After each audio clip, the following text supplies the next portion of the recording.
নিজের হবু স্বামীর বিছানায় অন্য একটা মেয়েকে চাদরে মোড়ানো অবস্থায় দেখছে শিয়া। মেয়েটা বেঘরে ঘুমোচ্ছে। এই দৃশ্য দেখে যে কোনো মেয়ের হৃদয় ভাঙার কথা, কিন্তু শিয়ার কাছে এটা খুবই স্বাভাবিক। ধীর পায়ে ভেতরে ঢুকে শিয়া বিছানায় শুয়ে থাকা মেয়েটার দিকে তাকিয়ে নিজের সাথে তুলনা করছে। কিছুক্ষণ পরই ওয়াশরুম থেকে আরহান বেরিয়ে আসে, কোমরে তোয়ালা পেঁচিয়ে। শাওয়ার নিয়ে বের হলো, চুলগুলো এখনো ভেজা, পানি গড়িয়ে পড়ছে। শিয়াকে দেখে বাঁকা হাসে আরহান। বেবি, তুমি চলে এসেছো? আরহানের গালে একটা থাপ্পড় বসিয়ে দেয় শিয়া। আরহানের মুখ থেকে হাসি এখনো সরেনি। তাচ্ছিল্যর হাসি হেসে শিয়ার দিকে তাকায়ও। আর কত মেয়ের জীবন নষ্ট করবে আরহান? আর কত মেয়ের জীবন নিয়ে খেলবে? তুমি আমাকে এসব কথা বলছো কেন? তুমি কি ভুলে গেছো আমার মতো ছেলেদের স্বভাবই হচ্ছে মেয়েদের জীবন নিয়ে খেলা? এই জন্যই তো আমাদের বলা হয় প্লে বয়। তবুও তোমাকে ভালোবাসি, তাই বিয়ে করব। ভালোবাসো আমাকে? তোমার মতো ছেলেদের মুখে এই শব্দটাই মানায় না আরহান। তোমার মতো ছেলেদের জন্য ভালোবাসাও কলঙ্কিত। রেগে গেলে তোমাকে যা লাগে না, মনে হয় এক্ষুনি। শিয়ার কাছে এসে শিয়ার গালে হাত ছোঁয় আরহান। শিয়া ছিটকে আরহানের হাত সরিয়ে দেয়। ছোবে না তুমি আমায়, তোমার ছোঁয়ায় ঘৃণা হয় আমার। তাহলে কিভাবে হবে? বিয়ের পরে তো তোমার সারা শরীরে শুধু আমার ছোঁয়ায় থাকবে। ছি, কতটা নোংরা মানসিকতা তোমার। নিরুপায় না হলে আমার জীবনে তুমি থাকতে না, কিন্তু আমি বিয়ে তোমাকেই করব। শুধু ওই একজনের জন্য। দ্রুত পায়ে ঘর থেকে বেরিয়ে যায় শিয়া। গাড়িতে উঠে চোখ মুছে একটা দীর্ঘশ্বাস ফেলে। তারপর ড্রাইভ শুরু করে বাড়ির পথে। এক কাপ কফি আর সিগারেট নিয়ে বারান্দায় এসে বসে আয়ান। কফির মগটা টেবিলের উপর রেখে সিগারেটটা ধরায়। আকাশে মেঘ করেছে, বৃষ্টি নামবে নিশ্চিত। এক মনে ভাবছে আয়ান, এরকম একটা দিনেই ওর জীবনে এসেছিল মেয়েটা। বৃষ্টির পানিতে ভিজছিল মনের আনন্দে, কিন্তু আজ আর ওর জীবনে নেই মেয়েটা। সে আজ অন্য কারোর হাত ধরে চলে, অন্য কারোর বুকে মাথা রেখে ঘুমোয়। আয়ানের ভাবনার মাঝে ফোনের স্ক্রিনে টুপ করে একটা মেসেজের নোটিফিকেশন আসে। মেসেজটা পড়ার আগে সেন্ডারের নামটা দেখে নেয়। মেসেজটা ওপেন করার আর ইচ্ছে থাকলো না। ফোনটা রেখে সিগারেট টানতে শুরু করে আয়ান। এদিকে মেসেজের রিপ্লাই না পেয়ে সরাসরি কল করে বসে বার্তা প্রেরণকারী। আয়ানের সেই দিকে খেয়াল নেই, আকাশের দিকে তাকিয়ে আছে ও। 5বার ফোন কেটে যাওয়ার পর 6বার ফোন রিসিভ করে আয়ান। অপর পাশ থেকে একটা মিষ্টি কণ্ঠ ভেসে আসে। কখন থেকে ফোন করছি, ফোন ধরছিলে না কেন? আর মেসেজও তো সিন করনি। এইবার ফোন না ধরলে সরাসরি তোমার অ্যাপার্টমেন্টে গিয়ে হাজির হতাম। তাই নাকি? ভাগ্যিস ফোনটা তুলেছিলাম। এত বিরক্ত আমার উপরে? বিরক্ত না, তোমার উপর বিরক্ত হতে যাব কেন? কি বলবে বলো? আগামী মাসে আমাদের এঙ্গেজমেন্টের দিন ঠিক করেছে বাবা, প্রস্তুতি শুরু করে দিও। আর কিছু? আয়ান, তোমার মতো কোনো এক্সাইটমেন্ট নেই। এতে এক্সাইটমেন্টের কিছু নেই। আমি বাড়িতে বলে দেব। আর কিছু বলার থাকলে বলো, না হলে রাখি। বুঝেছি, এখন তোমার সাথে কথা বলা মানে মাথা বিগড়ানো। তোমার এই ডোন্ট কেয়ার ভাবটা আর গেল না, বাই। বিরক্ত হয়ে ফোন কেটে দেয় অপর পাশের মিষ্টি কণ্ঠী। আয়ান হেসে ফোনটা টেবিলের উপর রেখে আবার সিগারেটটা হাতে নেয়। ঝিরিঝিরি বৃষ্টি শুরু হয়ে গেছে। খানিকক্ষণ বাদে ঝমঝম করে নামে তুমুল বৃষ্টি। বৃষ্টি সহ্য হয় না আয়ানের। এমন একটা বৃষ্টির দিনে ওর জীবনে এসেছিল হাজারটা স্বপ্ন নিয়ে, কিন্তু কোনোটাই পূরণ করেনি, সবই ভাসিয়ে দিয়ে চলে গেছে। কফির মগটা নিয়ে রুমে চলে যায় আয়ান। বাড়িতে ঢুকে কারোর সাথে কথা না বলে রুমে গিয়ে দরজা লাগিয়ে দেয় শিয়া। অঝরে কাঁদতে থাকে টেবিলে মুখ গুজে। নিজের জীবনটাকে এখন অভিশপ্ত লাগছে ওর। একটা মানুষ এসে ওর জীবনটাকে তছনছ করে দিয়ে গেল। আরহান চরিত্রহীন অভদ্র হলেও শিয়াকে ভালোবাসে, কিন্তু ওর এই অপবিত্র ভালোবাসাটা সহ্য হচ্ছে না শিয়ার। যখন একজন মানুষ মনে জায়গা করে নেয়, তখন অন্য কাউকে সেই জায়গাটা দেওয়া অসাধ্য। তবুও শিয়া দিয়েছে। একজনকে ভুলে গিয়ে আরহানকে নিজের জীবনে জায়গা দিয়েছে। কিন্তু ও যে প্রথম ভালোবাসা ছিল, কিভাবে ভুলবে ওকে? প্রত্যেকটা দিন শিয়াকে আরহানের অশ্লীলতা সহ্য করতে হয়। ওর প্রতিটা কাজ, প্রতিটা কথা অশ্লীল লাগে শিয়ার কাছে, তবুও লোকটা শিয়ার হবু স্বামী, এই ভেবে নিজেকে সান্ত্বনা দেয় শিয়া। রাতে খাওয়া শেষে ঘুমোতে যাবে, এমন সময় দরজায় নক করার আওয়াজ পায় শিয়া। ও জানে কে এসেছে আর কি অবস্থা এসেছে। দরজা খোলো শিয়া। নেশা ভরা চোখে শিয়ার দিকে তাকিয়ে বাঁকা হাসছে আরহান। আরহান, তুমি আবার ড্রিঙ্ক করে এসেছো? তোমাকে আমি কতবার বলেছি যে ড্রিঙ্ক করে আমার বাড়িতে আসবে না তুমি? মাতাল কণ্ঠে। আমার মতো ছেলে ড্রিঙ্ক করবে না কিভাবে হয় বলো? কথা বলতে বলতে শিয়ার গায়ের উপরে ঢলে পড়ে আরহান। শিয়া কোনো মতে আরহানকে সামলে সোজা করে। তোমার মুখ থেকে গন্ধ আসছে আরহান, গা গোলাচ্ছে আমার। তুমি শুধু সেটাই দেখলে, আর আমার চোখে যে তোমার জন্য ভালোবাসা উতলাচ্ছে সেটা দেখলে না? আরহান, তুমি জানো যে আমি ড্রিঙ্ক করা পছন্দ করি না। শিয়ার কথা শুনে আরহান এমনভাবে হাসা শুরু করে যেন শিয়া কোনো অবাস্তব হাস্যকর কথা বলেছে। হাসার মতো কিছু বলিনি আমি আরহান। তুমি ড্রিঙ্ক করা পছন্দ করো না? আরে তোমাকে দেখলেই তো আমার নেশা ধরে যায়। রেড ওয়াইনেও এত নেশা থাকে না। I love you baby, I love you so much. কথাটা বলে শিয়ার গায়ে ঢলে পড়ে আরহান। এবার একেবারে অজ্ঞান। শিয়া অতি কষ্টে আরহানকে নিয়ে রুমে গিয়ে শুইয়ে দেয়। বেহুশ হয়ে ঘুমোচ্ছে আরহান, আর মাঝে মাঝে মুখ থেকে অস্পষ্ট স্বরে বের হচ্ছে, আই লাভ ইউ সিয়া। শিয়ার চোখে ভরে আসে। এতই যখন ভালোবাসে তাহলে এত নোংরামো কেন করে ও? ওর ফিজিক্যাল নিড এতটাই বেশি যে বিয়ের এই একটা মাস আর অপেক্ষা করতে পারছে না। একটা বালিশ নিয়ে সোফায় শুয়ে পড়ে শিয়া। ড্রয়িং রুমে সবাই বসে আছে। গম্ভীর মুখে সিঁড়ি দিয়ে নিচে নামলো আয়ান। আয়ানকে গম্ভীর মুখে দেখে মীরা কিছুটা চিন্তিত হলো। কিরে ভাই, কি হয়েছে? আপু তিয়া ফোন করেছিল, আগামী মাসের 7 তারিখে এঙ্গেজমেন্টের দিন ঠিক করেছে ওর বাবা। প্রস্তুতি শুরু করো। সে কি, 7 তারিখ মানে তো অনেক কম সময়। তাহলে তিয়াকে বলে দিস পরশু শপিংয়ে যাব, আর ওর আঙুলের মাপও তো লাগবে। আমি কিছু বলতে পারবো না, যা বলার তুমিই বলে দিও, আমার ঘুম পাচ্ছে, গুড নাইট। ভাই শোন। মীরার কথা শেষ হওয়ার আগে উপরে চলে যায় আয়ান। ছেলেটার এত অ্যাটিটিউড কেন কে জানে। আম্মু, তোমার ছেলের এই লাপরোয়া ভাবটা কিন্তু আমার একদম ভালো লাগে না, ছেড়ে দে, জানিসই তো ওরকম। অনেক রাত হয়েছে, ঘুমোতে যা। মুখের আগে ছাপ নিয়ে রুমে চলে যায় মীরা। ভাইটার যে কি সমস্যা কে জানে। ফজরের আজান শুনে ঘুম ভাঙে শিয়ার। প্রথমে চোখ যায় বিছানার দিকে, আরহান উপর হয়ে ঘুমোচ্ছে। সেদিকে কিছুক্ষণ তাকিয়ে থেকে ওয়াশরুমে চলে যায়। নামাজ পড়ে নিচে নেমে আসে শিয়া। বাড়ির সবাই উঠে গেছে। 1 কাপ কফি বানিয়ে আরহানের কাছে আসে শিয়া। কিছুক্ষণ ঝাঁকিয়ে ঘুম থেকে তোলে ওকে। আরহানের মাথা ভার হয়ে আছে, সেটাই অবশ্য স্বাভাবিক। আরহান, কফিটা খেয়ে নাও, ভালো লাগবে। শুধু কফি খাও? আর কি খাবে বলো, আমি এনে দিচ্ছি। যেটা খাবো সেটা আনা লাগবে না, তোমার কাছে আছে। শিয়া খুব ভালো মতোই বুঝে গেছে যে আরহানের নেশা এখনও পুরোপুরি কাটেনি, তাই একটু ভেবেচিন্তে এবং সাবধানে কথা বলতে হবে। আচ্ছা বেশ, এখন কফি খাও, বিয়ের পর তুমি যা চাও তাই পাবে। তাহলে এখন নিচে চলো। কেন? দরকার আছে তাই। শিয়া কিছু বলার আগে ওর হাত ধরে নিচে টেনে নিয়ে যায় আরহান। বাবা, মা। আরহানের চিৎকারে রান্নাঘর থেকে ছুটে আসে সুরাইয়া বেগম। কি হয়েছে বাবা, এত সকালে ডাকছো যে? মা, একটা কথা আপনাদেরকে জানানো ছিল। আগামী 7 তারিখ আমার আর শিয়ার এঙ্গেজমেন্টের দিন ঠিক হয়েছে। কাল আমি শিয়াকে নিয়ে শপিংয়ে যাব। 7 তারিখ? বেশি তাড়াহুড়ো হয়ে গেল না? আমি তো পারলে আরও আগেই দিতাম, কিন্তু ফাইনাল ডেট 7 তারিখ। আচ্ছা, তাহলে আমি নুসরাতকে বলে রাখবো শিয়ার সাথে চলে যাবে কাল। আরহানের কথা শুনে শিয়ার ভেতরটা দমে গেল। কেন যে আরহানের সাথে বিয়েতে খুশি হতে পারছে না ও। আরহান শিয়ার দিকে তাকিয়ে বাঁকা হেসে উপরে চলে গেল। পরের দিন সকাল সকাল নুসরাত আর আরহানকে নিয়ে শপিংয়ে যাওয়ার জন্য প্রস্তুত হয় শিয়া। বিভিন্ন দোকানে ঘুরতে ঘুরতে দোতলার মাঝখানটা এসে থেমে যায় শিয়া। ওর ঠিক সামনে দাঁড়িয়ে আছে আয়ান। এতদিন পর আয়ানকে হঠাৎ দেখে অপ্রস্তুত হয়ে যায় ও। আয়নের মুখোমুখি দাঁড়িয়ে আছে শিয়া। প্রচণ্ড অস্বস্তি হচ্ছে ওর। ওর দৃষ্টি ক্রমশ চঞ্চল হয়ে আয়নের থেকে সরে গিয়ে আশেপাশে ঘুরতে থাকে। কিন্তু আয়ান স্থির শান্ত দৃষ্টিতে তাকিয়ে আছে শিয়ার দিকে। ওর দৃষ্টিতে না আছে শিয়ার প্রতি কোনো অভিযোগ, না আছে কোনো অভিমান। আরে আয়ান ভাইয়া না? আপি, দেখ আয়ান ভাইয়া। আয়ানকে দেখে উচ্ছ্বাসিত নুসরাতের কণ্ঠ থেকে ভেসে আসে কথাগুলো। শিয়া তখনও অন্যদিকে তাকিয়ে আছে। আরে শিয়া যে, কেমন আছো? হাসি মুখে শিয়ার দিকে এগিয়ে আসে মীরা। এই তো আলহামদুলিল্লাহ, তোমরা কেমন আছো আপু? ভালো। এখানে শপিং করতে এসেছো? জি আপু। সামনের 7 তারিখ আমার আর আরহানের এঙ্গেজমেন্ট। শিয়ার কথা শুনে এবার শিয়ার দিক থেকে চোখ সরায় আয়ান। ও, আয়ান আর তিনারও তো 7 তারিখে এঙ্গেজমেন্ট, আমরা তো সেই জন্য এসেছি। শিয়ার মাথায় যেন আকাশ ভেঙে মীরার কথা শুনে। তবে কি ভুলে গেল আয়ান সব কিছু? পরক্ষণে মনে হলো যা হচ্ছে ঠিকই তো হচ্ছে। যদি শিয়া আরহানের সাথে নতুন জীবন শুরু করতে পারে তাহলে আয়ানের ক্ষেত্রে দোষ কোথায়? আচ্ছা শিয়া, অনেকদিন পর তো দেখা হলো, কফি খাবে? চলো না একটু ক্যাফেতে গিয়ে বসি। মীরার আবদারে রাজি হওয়ার বিন্দুমাত্র ইচ্ছা ছিল না শিয়ার, কিন্তু না হয়েও কোনো উপায় নেই, তাই বাধ্য হয়ে সবাই ক্যাফেতে এসে বসলো। আয়ান, তুই অর্ডার দিয়ে আয়। শিয়া একটু আসবে, দরকার ছিল। আয়ানের কথায় ভেতরটা কেঁপে ওঠে শিয়ার। কি এমন দরকার আয়ানের যে আলাদা কথা বলতে হবে?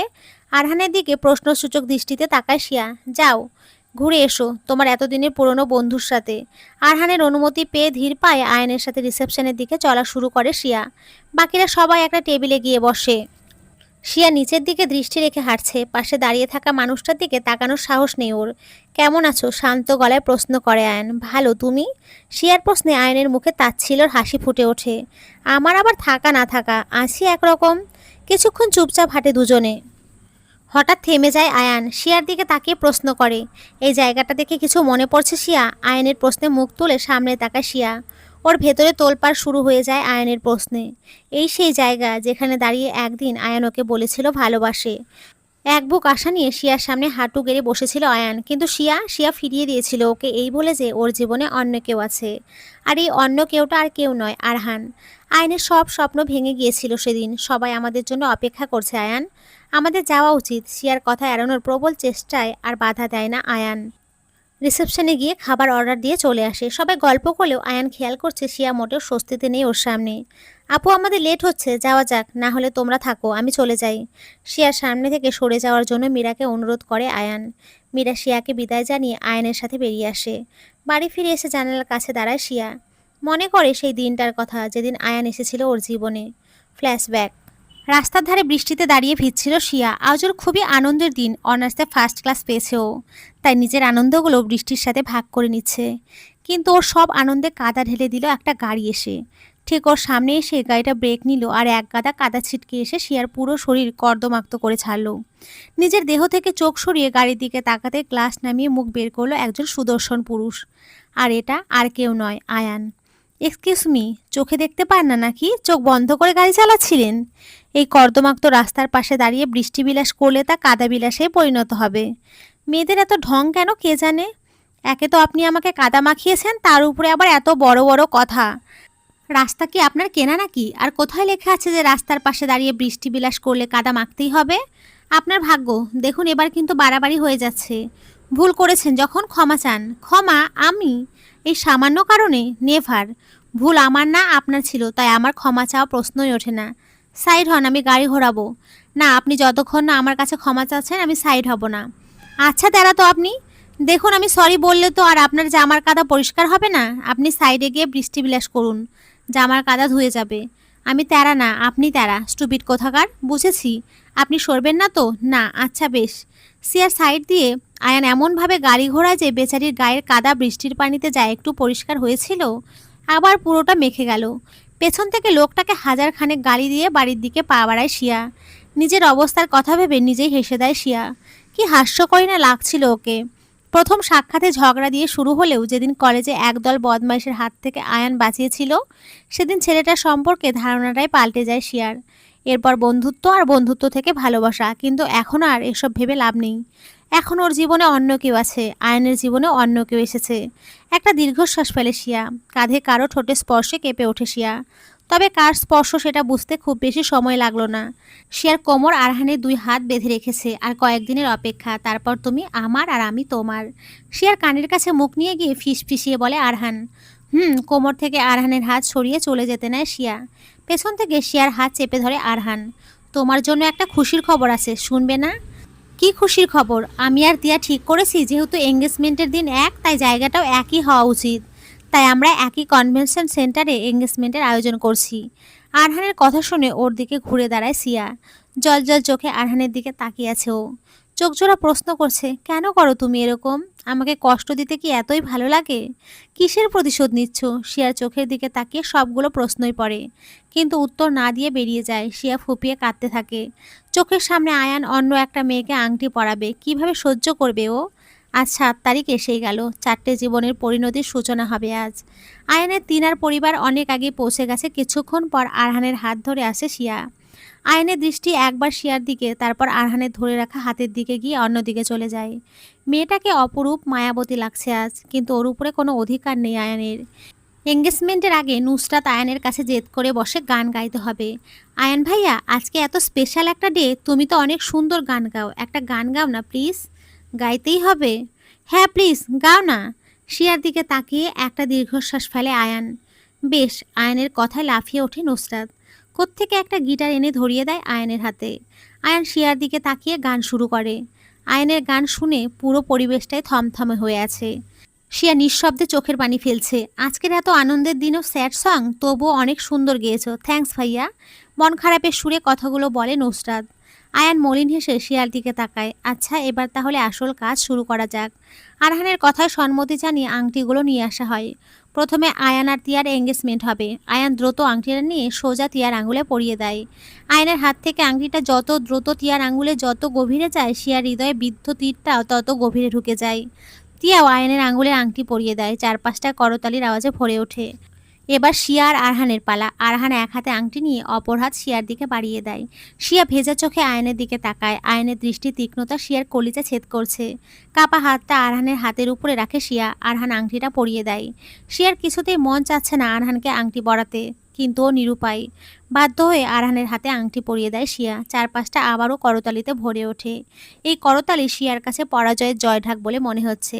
আজ পুরো দুনিয়ার কাছে হেরে গেল ও, আর সবার আগে নিজের কাছে, আইনের কাছেও। সেদিন খাওয়া দাওয়া শেষে সবাই বাড়ির উদ্দেশ্য রওনা দেয়। শিয়া পুরো অনুষ্ঠানেই চুপচাপ ছিল। 2 দিন পর শিয়ার ফোনে কল আসে দিশার। দিশা আয়নের ছোট বোন, কিন্তু শিয়ার চেয়ে বড়। অনেক দিন পর হঠাৎ দিশার ফোন পেয়ে বেশ অবাক হয় শিয়া। রিসিভ করে কানে ধরতেই ওপাশ থেকে শান্ত গলার স্বর ভেসে আসে।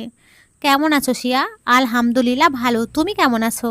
আমার কথা বলার জন্য ফোন করেছি তোমায়, এতদিন পর হঠাৎ কি মনে করে? শিয়া, একটা অনুরোধ করব, রাখবে? অবশ্যই, বলো। কাল একটু দেখা করতে পারবে আমার সাথে? কোথায় যেতে হবে বলো? কোথাও যেতে হবে না, আমি তোমাদের বাড়িতে যাব। আচ্ছা।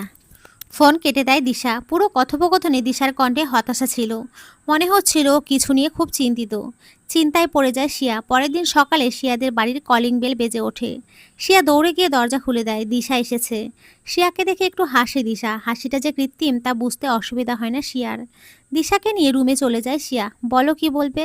দিশা কিছুক্ষণ অন্যদিকে তাকিয়ে কি যেন ভাবে, তারপর শিয়ার দিকে তাকিয়ে শান্ত গলায় প্রশ্ন করে, তুমি আরহানকে বিয়ে করছো? দিশার প্রশ্নে মুখ কালো হয়ে যায় শিয়ার। মুখে বিষণ্ণতার ছাপ স্পষ্ট ফুটে ওঠে। হ্যাঁ শিয়া, আমি তোমাকে এখন কিছু বলবো যা শোনার পর তোমার মত পাল্টাতেও পারে। আমার এই কথার উপরই নির্ভর করছে আরহানকে তুমি আদৌ বিয়ে করছো কি না। দিশার কথায় প্রচণ্ড অবাক হয় শিয়া। কি বলছে দিশা এসব? কি এমন বলবে ও? বলো। একটা দীর্ঘশ্বাস ফেলে দিশা। আমি প্রেগনেন্ট, আর আমার বাচ্চার বাবা তোমার হবু স্বামী। দিশার কাপা শরীরের কথাগুলো বজ্রপাতের ধ্বনির মতো শিয়ার কানে প্রবেশ করে। কি শুনলো ও? কিছু ভুল শোনেনি তো? মাথাটা ঘুরে ওঠে শিয়ার। সামলাতে না পেরে চেয়ারে বসে পড়ে। সেদিন রাতে একটু বেশিই নেশা হয়ে গিয়েছিল আরহানের। দিশার রুমে গিয়ে দরজা লাগিয়ে দেয়। হঠাৎ এক রাতে নিজের রুমে আরহানকে দেখে হকচকিয়ে যায় দিশা। ধীর পায়ে দিশার দিকে এগোতে থাকে আরহান। আরহান, এত রাতে তুমি এখানে? দিশার কথার উত্তর না দিয়ে ওর দিকে এগোতে থাকে আরহান। দিশার ভয়ে হাত পা ঠান্ডা হয়ে আসে। আজকে তোমার থেকে আমি কিছু চাই, নেশার তো কণ্ঠে বলে আরহান। ক কি কি চাও বলো? আতঙ্কিত কণ্ঠে প্রশ্ন করে আরহানের থেকে দূরে সরতে থাকে দিশা। আজকের রাতটা তোমাকে চাই আমি। আরহানের কথায় আত্মা কেঁপে ওঠে দিশার। মা মা মানে? দিশার চোখে মুখে আতঙ্ক বেড়ে চলেছে। মানে আজকের রাতে সব হিসাব মিটিয়ে নেব আমি। তোমার ভালোবাসায় আমার ভাগটা বুঝে নেব। আরহান, তুমি কি পাগল হয়ে গেছো? কি বলছো এসব? দিশার কোনো কথা না শুনে ওকে কোলে নিয়ে বিছানার উপরে ছুঁড়ে ফেলে। নিজের শার্টটা খুলে ফেলে দেয় বিছানার উপরে, তারপর ঝাঁপিয়ে পড়ে দিশার উপরে। আরহান, আরহান প্লিজ এরকম করো না, আমাকে ছেড়ে দাও প্লিজ। আরহান। দিশার আর্তনাদ যেন আরহানের কান পর্যন্ত পৌঁছাচ্ছে না। ও ব্যস্ত দিশাকে উন্মুক্ত করতে। হাজার চেষ্টা করেও আরহানকে থামাতে পারছে না দিশা। বাইরে ঝড় উঠেছে, তবে সেই ঝড়ের থেকেও ভয়ঙ্কর হয়ে উঠেছে আরহানের ভেতরে ওঠা দানব শক্তি। মাঝরাতে ঘুম ভাঙে দিশার। ঝড় ওঠার কারণে লোডশেডিং হয়েছে। দিশাকে আষ্টে পৃষ্ঠে জড়িয়ে আছে আরহান। ওর মধ্য আজ অসুরের শক্তি ভর করেছে। দিশা নিজের উপর থেকে সরাতে পারছে না আরহানকে। নিজের শরীরে এতটুকু বল নেই যে উঠে দাঁড়াতে পারবে। তবুও অতি কষ্টে আরহানের হাতটা নিজের ওপর থেকে সরায় দিশা। অন্ধকারে হাতটে আরহানের মাথার কাছে দলা পাকানো শাড়িটা পায়। শাড়িটা নিয়ে উঠে বসে। এরপর আরহানের পিঠের কাছে পড়ে থাকা ব্লাউজ আর ছায়াটা নিয়ে গায়ে কোনো মতে শাড়িটা পেঁচিয়ে খাট থেকে নামে দিশা। দাঁড়ানোর মতো শক্তি পাচ্ছে না। নিস্তেজ পায়ে ধীরে ধীরে দরজার দিকে এগোয় দিশা। কিন্তু বারান্দার কাছে যেতেই ধপ করে পড়ে যায়। দেয়ালের সাথে পিঠ ঠেকিয়ে গলা ছেড়ে কাঁদা আরম্ভ করে। কাদার মতো শক্তিও পাচ্ছে না। দিশার আর্তনাদগুলো বাতাসের সাথে মিলে যেতে থাকে। কাঁদতে কাঁদতে জ্ঞান হারায় দিশা। পরের দিন সকালে ঘুম থেকে উঠে ওয়াশরুমে চলে যায় আরহান। মাথাটা তীব্র যন্ত্রণায় ফেটে যাচ্ছে। চারপাশটা ঝাপসা লাগছে। ও কোথায় আছে, কি করেছে, কিছুই খেয়াল নেই। আর এই ঘরটার প্রতিটি কোণা ওর খুব ভালো মতো চেনা, তাই বুঝতে পারছে না যে অন্য একটা মেয়ের রুমে। ওয়াশরুমে গিয়ে শাওয়ারটা ছেড়ে দেয় আরহান। বেশিক্ষণ দাঁড়িয়ে থাকতে পারে না। কোমরে টাওয়ালটা কোমরে জড়িয়ে বেরিয়ে আসে। কাল রাতের ঘটনা কিছুই মনে নেই আরহানের। বিছানার উপর থেকে শার্টটা তুলে গায়ে জড়াতেই ফোন বেজে ওঠে। এক হাতে ফোনটা রিসিভ করে কানে ধরে আর এক হাত দিয়ে শার্টের বাটন লাগাতে শুরু করে। ফোনটা আসলে শিয়ার ফোন ছিল। আরহান, তুমি কোথায়? আমি আসছি, তুমি ওয়েট করো। তোমার কণ্ঠ এরকম শোনা যাচ্ছে কেন? তুমি আবার ড্রিঙ্ক করেছো কালকে, তাই না? বেবি, এটা আমার অভ্যেস। আমি আসছি, তুমি অপেক্ষা করো। তাড়াতাড়ি। ওকে, লাভ ইউ, বাই। ফোন কেটে পকেটে ঢুকিয়ে শার্টের হাতা ফোল্ড করতে করতে বেরিয়ে যায় আরহান। পেছনে ফেলে যায় এক ভয়ঙ্কর রাত, যার বিন্দু মাত্র হয়তো ওর স্মৃতিতে নেই। জ্ঞান ফিরলে বারান্দার স্যাঁতস্যাঁতে মেঝেতে নিজেকে আবিষ্কার করে দিশা। সাথে সাথে মনে পড়ে যায় গত রাতে ওর সাথে ঘটে যাওয়া নিকৃষ্টতার কথা। কিন্তু চোখের পানিও বোধহয় শুকিয়ে গেছে। উঠে কোনো মতে খাটে এসে বসে দিশা। আরহান চলে গেছে, কিন্তু আরহানকে দরকার ওর। আরহানকে ওর প্রশ্নের জবাব দিতে হবে। কেন করলো ও এরকম? এর 2 মাস পর দিশা জানতে পারে যে ওর গর্ভে আরহানের সন্তান। তাই যাতে ওর মতো শিয়ার জীবনটাও নষ্ট না হয়ে যায়, তাই শিয়ার কাছে এসেছে আজ দিশা। সবটা শুনে শিয়ার চারপাশটা অন্ধকার হয়ে আসে। এতটা নিচে নেমে গেছে আরহান, ছি। আজ আরহানের উপরে প্রচণ্ড ঘৃণা হচ্ছে শিয়ার। এর আগেও অনেক মেয়ের সাথে আরহানকে দেখেছে শিয়া, কিন্তু এতটা ঘৃণা ওর প্রতি কখনো আসেনি। শিয়া জানতো যে শিয়ার আগে আরহান একজনকেই মন থেকে ভালোবেসেছিল, আর সে হচ্ছে দিশা। কিন্তু আরহানের স্বভাবের কারণে ওর সাথে সব কিছু শেষ করে দিয়েছিল দিশা। তার প্রতিশোধ নিতে আরহান এতটা নিচে নেমে গেল। এবার বলো শিয়া, তুমি কি এখনও আরহানের মতো একটা অমানুষকে বিয়ে করবে? আরহান জানে এই ব্যাপারে। ওর হয়তো মনেই নেই, আমি মনে করাতেও চাই না। আর ওকে কিছু বলার দরকার নেই। আমি আমার বাচ্চাকে নিজের মতো করে মানুষ করব। ওরকম পাষাণ বাবা থাকার থেকে আমার বাচ্চা বাবা ছাড়াই বড় হবে। আয়ান জানে? না, আমাদের বাড়ির কেউই জানে না। আর প্লিজ কাউকে কিচ্ছু বলো না। আমি ওদেরকে কোনো রকম ঝামেলায় ফেলতে চাই না। কিন্তু শিয়ার কথা শেষ হওয়ার আগে ওর ফোনে একটা নোটিফিকেশন আসে। হোয়াটসঅ্যাপে কেউ একজন আননোন নাম্বার থেকে একটা ভিডিও ক্লিপ পাঠিয়েছে। ভিডিওটা ওপেন করতেই ধাক্কা খায় শিয়া।